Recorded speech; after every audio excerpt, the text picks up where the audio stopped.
Sorry.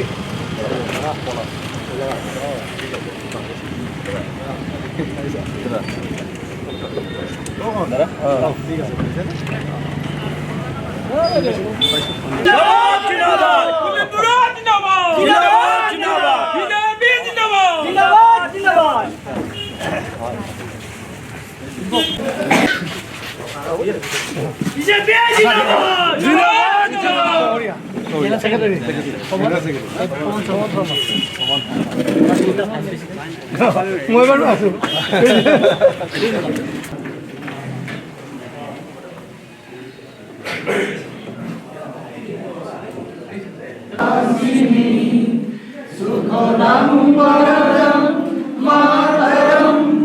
Vande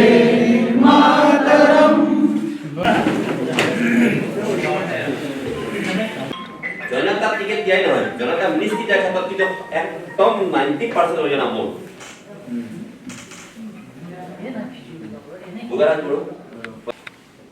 যদি সিহঁতে যদি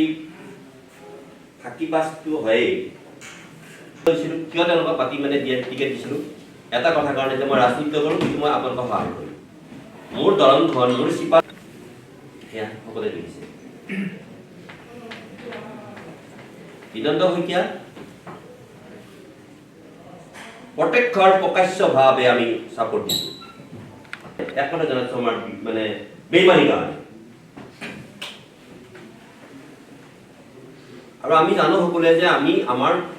প্ৰত্যক্ষ বা পৰোক্ষ সহায় নহ'লে কেতিয়াও কোনো জিকিব নোৱাৰে আমি এটা যিসকল আমি আছোঁ কেতিয়াও জিকিব নোৱাৰে কাৰণ মানুহৰ এটা পাৰ্টি এটা মানে বিভিন্ন ধৰণৰ প্ৰকাৰে কি কৰে সি মানুহৰ মাজলৈ যদি লৈ যোৱা নহয় তেতিয়া কোনো জিকিব নোৱাৰে কিন্তু এটা কথা আমি সকলোৱে জানো যে আমাৰ মাজত প্ৰায় 45 বা 40% 40-50% এনেকুৱা মানুহ থাকে যিবিলাক কিন্তু মাজত থাকে তেওঁলোকে কিন্তু প্ৰত্যক্ষভাৱে কোনো পাৰ্টিৰ লগত জড়িত নহয় এইখিনি বিভিন্ন ধৰণৰ সংগঠনৰ মানুহ এতিয়া মোক কৈছে যে আপুনি কাম কৰক মই কৈছোঁ ঠিক আছে